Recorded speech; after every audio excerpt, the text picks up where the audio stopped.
Hari ini kita akan bersama-sama memperkumpulkan sebuah tema, yaitu tentang bekerja untuk Tuhan dengan sukacita. Nah, maka mari bersama-sama kita satukan hati kita. Apakah memang selama ini, selama kita hidup, selama kita bekerja bersama dengan Tuhan, apakah kita benar-benar merasakan sukacita di dalam pelayanan kita, di dalam kehidupan kita? Dan apakah dengan jujur seringkali sukacita itu dengan mudah juga pergi begitu saja dan hilang di antara kita, di hati kita? Mari kita mengakui segala kelemahan dan dosa kita.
Sebab itu aku berkata kepadamu, segala dosa dan hujat manusia akan diampuni. Demikianlah berita anugerah dari Tuhan.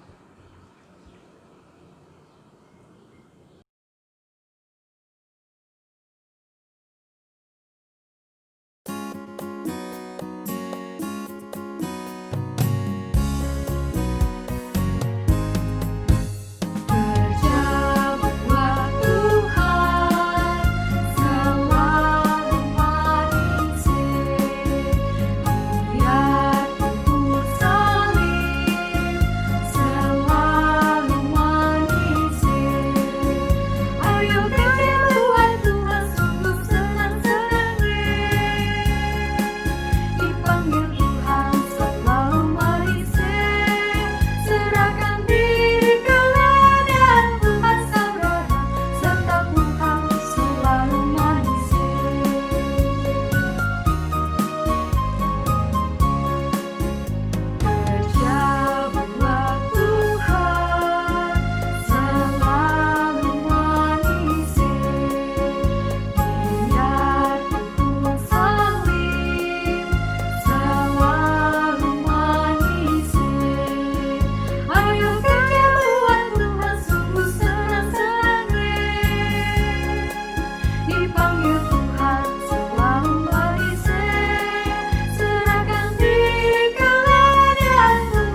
Dengan penuh sukacita mari kita bersama-sama mempersiapkan diri kita untuk menerima berkat dari Tuhan, yaitu firman-Nya. Ya Tuhan, kami sungguh rindu ketika Engkau menegur, menyapa kami dengan suara-Mu yang lembut, yang boleh merasuk dan menyentuh hati kami, menyentuh kehidupan kami, dan menyegarkan setiap hal yang mungkin selama ini terasa masih kurang di dalam kehidupan ini. Ya percaya hanya melalui kuasa Roh Kudus kami dimampukan untuk benar-benar masuk ke dalam kuasa firman. Di dalam Tuhan kami Yesus Kristus kami serahkan diri kami seutuhnya. Amin.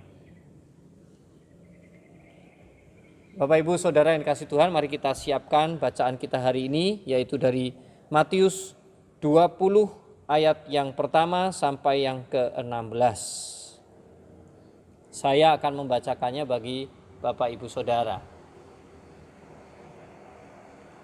Adapun hal kerajaan surga sama seperti seorang tuan rumah yang pagi-pagi benar keluar mencari pekerja-pekerja untuk kebun anggurnya. Setelah ia sepakat dengan pekerja-pekerja itu mengenai upah sedinar sehari, ia menyuruh mereka ke kebun anggurnya. Kira-kira pukul 9 pagi ia keluar pula dan dilihatnya ada lagi orang-orang lain menganggur di pasar.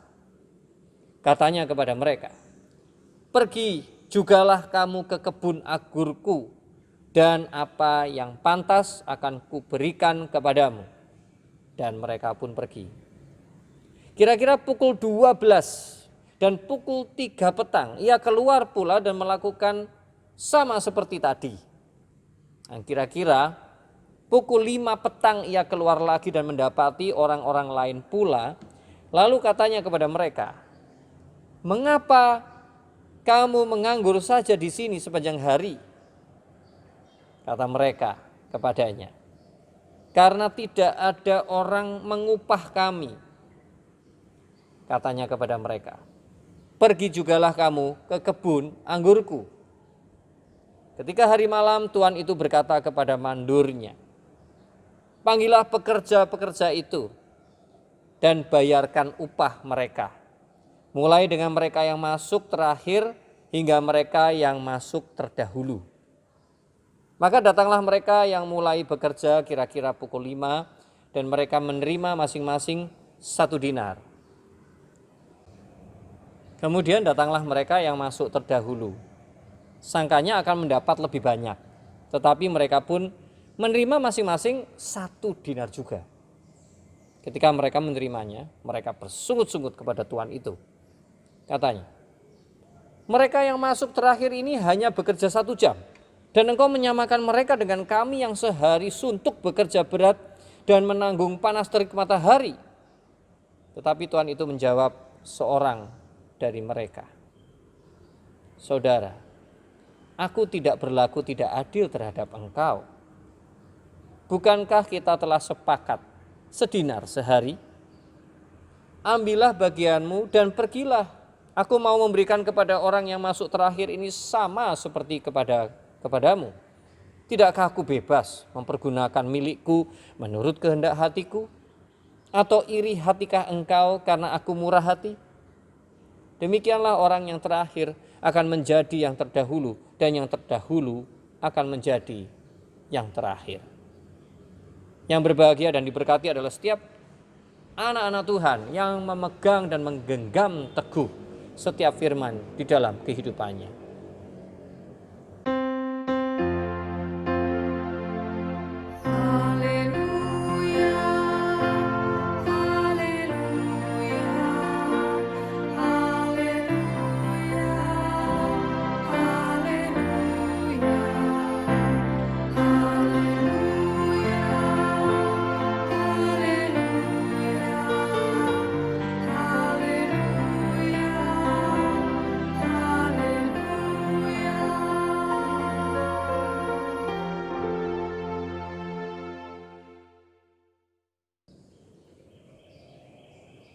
Saudaraku yang kasih Tuhan, kita bersyukur ya. Terutama ketika saya perhatikan kalau di GKI ini, di antara kita ini hampir tidak pernah mendengar secara langsung ada orang yang datang gitu ya ke saya misalnya, Pak Pendeta, wah kenapa sih orang itu loh baru aktif, baru masuk, baru atestasi masuk paling berapa minggu, kok sudah dipilih ini dipilih itu sih, kok dipercaya ini dipercaya itu gitu ya. Atau mungkin ada jemaat yang datang bahkan, oh ini orang baru kok malah dijadiin majelis dan sebagainya gitu ya. Nggak ada gitu ya. Bersyukur dong mestinya kalau tidak ada. Berarti kan tidak ada yang iri ya. Nah, satu sama lain tidak ada yang iri dan saya tidak tahu apakah seperti itu kondisinya. Karena khotbah kali ini memang bukan hanya didengar oleh GKI Bondowoso, tapi juga mungkin dari GKI beberapa jemaat yang lain ya. Ini dari berbagai tempat di Jawa Timur. Nah, coba diteliti masing-masing di jemaatnya itu. Ya. Nggak ada kok setahu saya yang ngomong seperti itu. Tapi ya semoga itu mewakili sesuatu yang benar. Karena kalau ternyata batin hanya di dalam hati dan berpikir sebetulnya seperti pada bacaan ini, iri hati itu sebetulnya masih muncul, ya itu biarlah masing-masing bertanggung jawab kepada Tuhan ya. Nah, kita percaya bahwa apa yang kita lihat, apa yang kita rasakan sampai hari ini, bahwa tidak ada yang mengungkap dengan gamblang seperti itu, biarlah itulah yang sejatinya terjadi. Nah, berarti pertanyaan yang selanjutnya di hari ini, apakah Bapak Ibu Saudara yang selama ini sudah mengambil bagian di dalam pelayanan, entah perannya sesederhana apapun di gereja, apakah merasakan sukacita? Waktu pelayanan, waktu mengabdikan waktunya, dirinya, pikirannya itu merasakan sukacita enggak? Berapa lama merasakan sukacita? Dan apakah sukacita itu sesuatu yang terus dikenang dan terus diingat gitu ya? Yang bisa memberi semangat selalu dan dibangun selalu. Coba kita lihat dan kita perhatikan diri kita masing-masing. Karena dari bacaan kita hari ini, kita bisa belajar setidaknya ada 3 hal. Ya. Nah, yang pertama-tama, kalau kita meneliti pembicaraan di dalam perumpamaan itu tidak memakai kata yang tunggal, yang sendirian, tidak. Dikatakan di sana mereka, dikatakan di sana adalah pekerja-pekerja, berarti banyak. Ya. Nah, mengapa ini menjadi salah satu sukacita? Karena rupanya pekerjaan dengan Tuhan yang bisa memunculkan sukacita, yang bisa dirasakan sukacita, tentu bukan karena menurut ukuran manusia pekerjaannya berhasil, semuanya serba lancar. Bukan hanya itu saja indikatornya, karena belum tentu semuanya lancar, tetapi merasakan kebersamaan. Kerja bareng loh, opo-opo bareng loh. Apalagi dengan suasana pandemi ini, kita malah dipicu dan dipacu untuk bekerja sama antar jemaat ya di Jawa Timur ini. Nah, itu loh yang menjadi salah satu intisari bagaimana justru sukacita mendapat kesempatan untuk muncul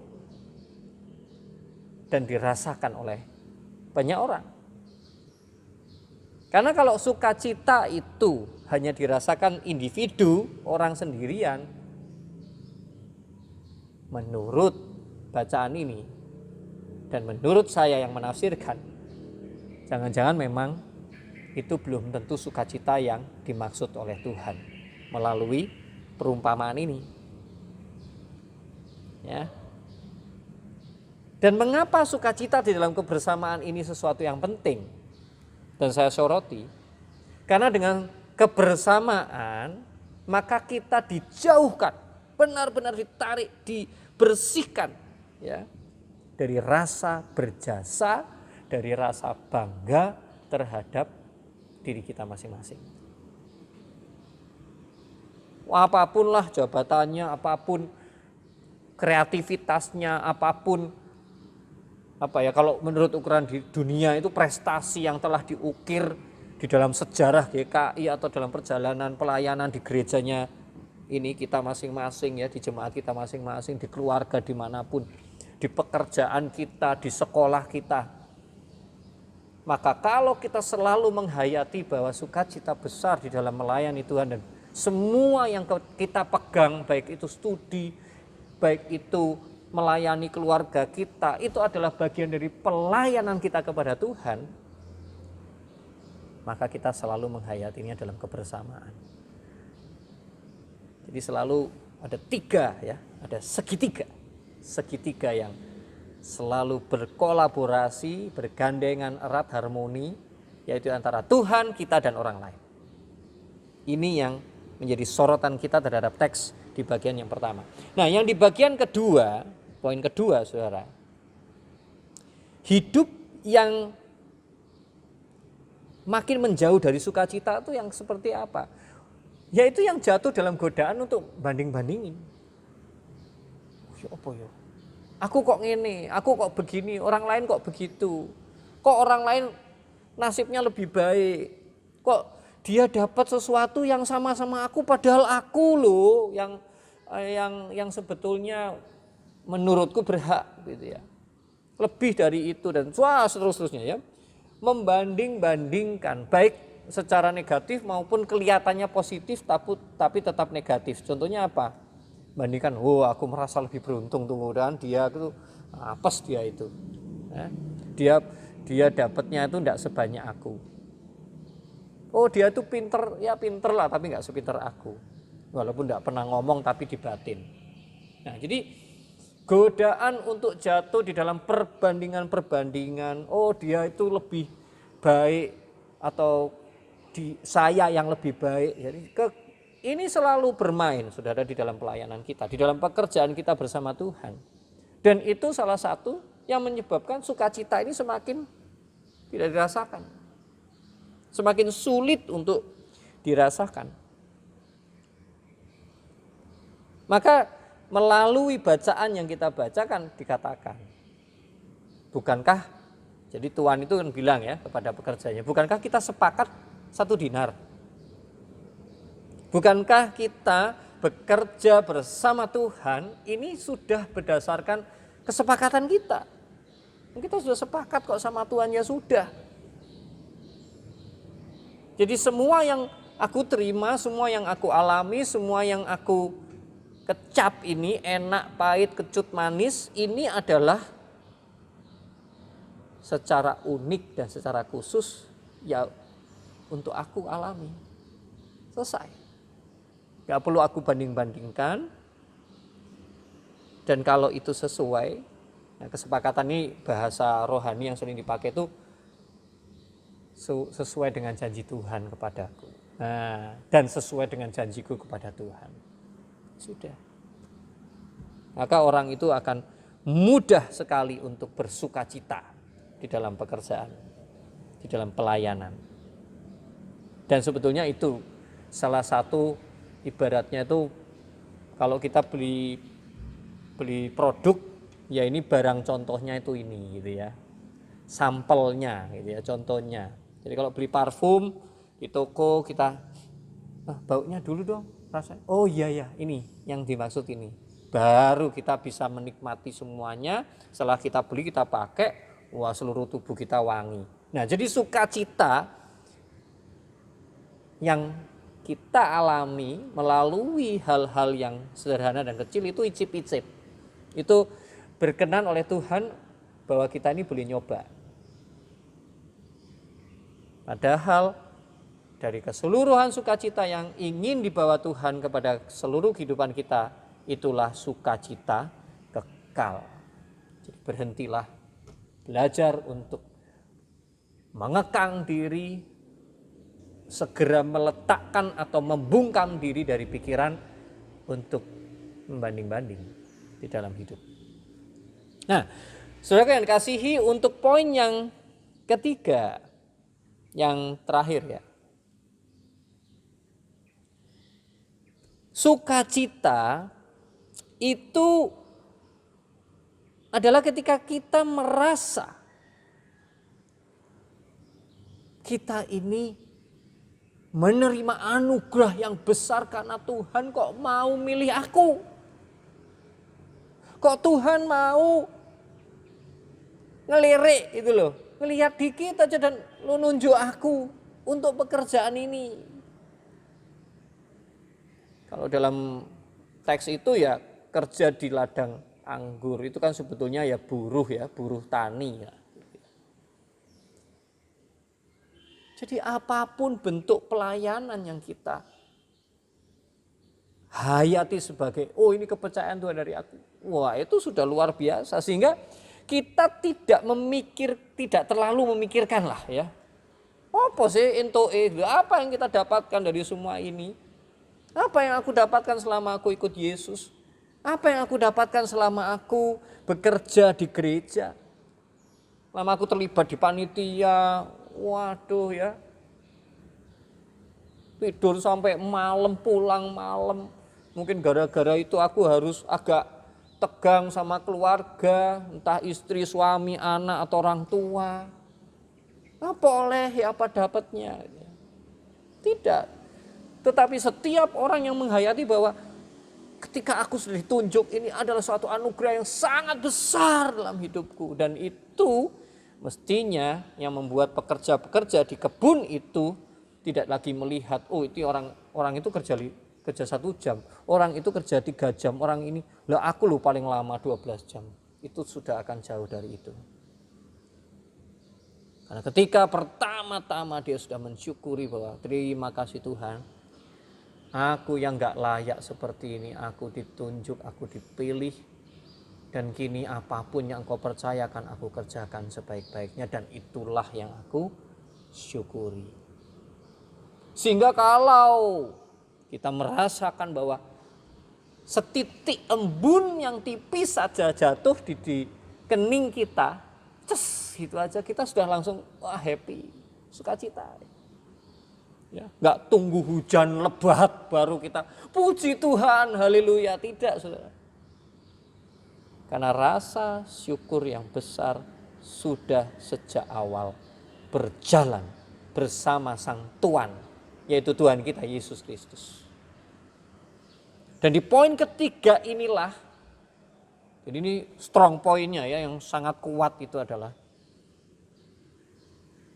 orang yang seperti ini, yang menerima anugerah seperti ini, adalah orang yang sebetulnya, yang sejatinya dia siap untuk menghadapi, menerima otoritas atau kekuasaan Tuhan yang begitu maha kuasa, yang telah menentukan, memastikan rencananya di dalam kehidupan kita masing-masing. Dia tidak akan pernah bertanya, kenapa Tuhan? Tidak. Karena dia tunduk secara rela kepada kemutlakan kuasa Tuhan. Itu yang diwakili dari ayat yang bunyinya, bukankah ini semua milikku? Aku berhak mempergunakan semua milikku sesuai dengan kehendak hatiku. Siapa toh kita ini kok iso berani-beraninya menggugat keputusan Tuhan? Sebenarnya bukan berani saudara, karena pola pikir kita sendirilah yang tidak seperti setidaknya 3 hal yang kita terima hari ini yang membuat kita akhirnya sulit untuk menerima sukacita bekerja di dalam ladang Tuhan. Jadi ingatlah selalu dalam kehidupan ini bahwa dipakai kata mereka karena sukacita itu selalu adalah di dalam konteks kebersamaan, saling rangkul, saling gandeng. Dan yang kedua, saudara, bahwa hidup ini jangan jatuh pada membanding-banding. Ketika kita tidak tergoda untuk membanding-banding dan kita justru bisa lebih fokus pada kesepakatan atau janji-janji kita kepada Tuhan. Sejak awal kita menyanggupi sebuah pelayanan, maka disitulah yang kita akan dikuatkan. Dan poin yang ketiga yang terakhir adalah ketika kita dipilih, disitulah kita bersyukur, kita merasa begitu berharga, aku sudah ditunjuk oleh Tuhan. Dan biarlah sukacita Tuhan boleh mengalir di seluruh pekerjaan kehidupan kita, dimanapun dan kapanpun kita berada. Tuhan memberkati kita. Amin.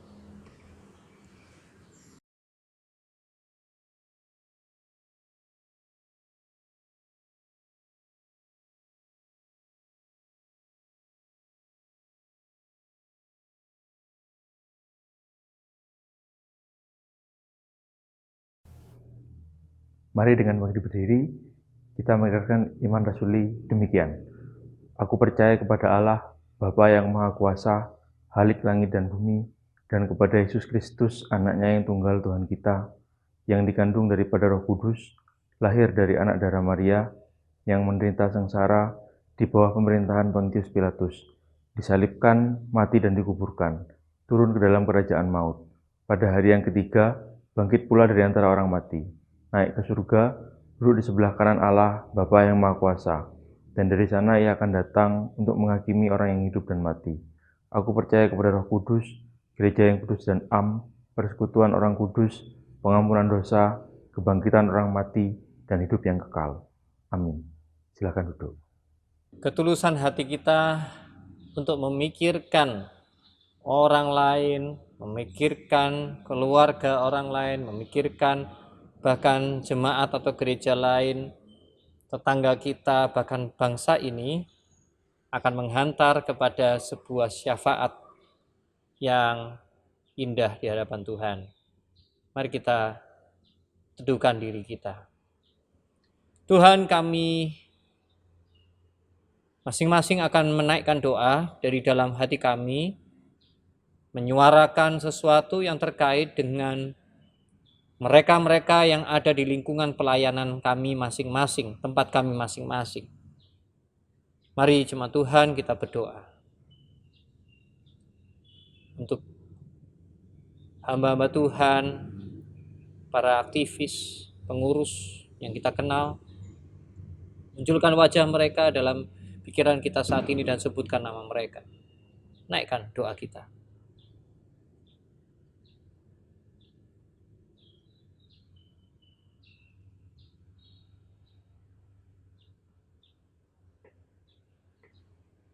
Demikian pula kita menaikkan doa untuk bangsa ini, untuk orang-orang yang kita ketahui bahwa mereka mempunyai posisi strategis mengambil keputusan penting bagi bangsa ini dari lingkungan yang paling dekat di kota kita masing-masing, bahkan untuk negeri kita, untuk bangsa ini. Mari kita doakan mereka.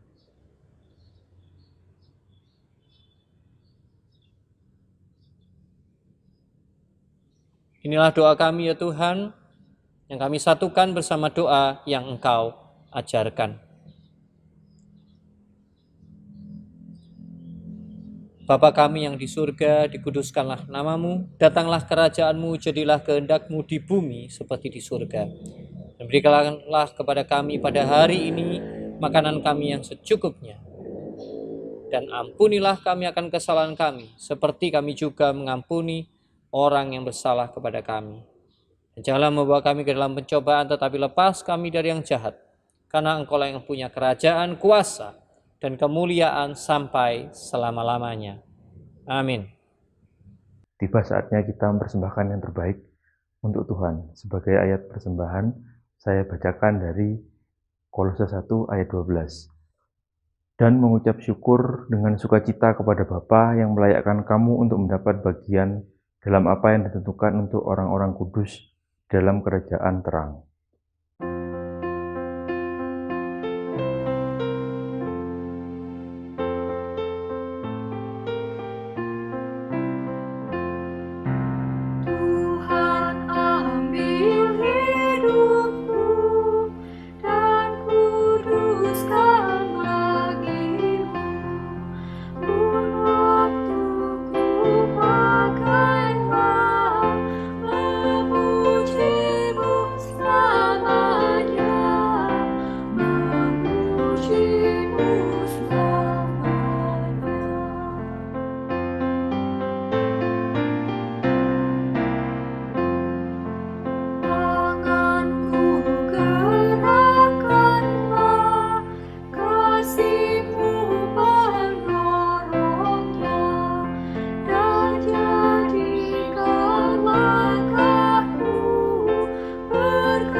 Marilah kita berdoa. Terima kasih Tuhan untuk firman yang baru saja kami dengar. Biarlah firman itu bukan saja kami dengar, tetapi dapat kami lakukan dalam kehidupan kami sehari-hari. Terima kasih Tuhan untuk segala berkat yang telah Kau berikan selama sepekan ini ya Tuhan. Sehingga kami dapat dimampukan untuk menjalani kehidupan ini. Sebagai wujud nyata ungkapan syukur kami ingin menyerahkan persembahan yang sudah terkumpul ini. Kiranya Tuhan berkenan memberkati dan menguduskannya, agar bermanfaat bagi pelayanan dan aktivitas jemaat-Mu di tempat ini. Dalam nama Tuhan Yesus Kristus kami sudah berdoa. Amin.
Arahkanlah hatimu selalu kepada Tuhan.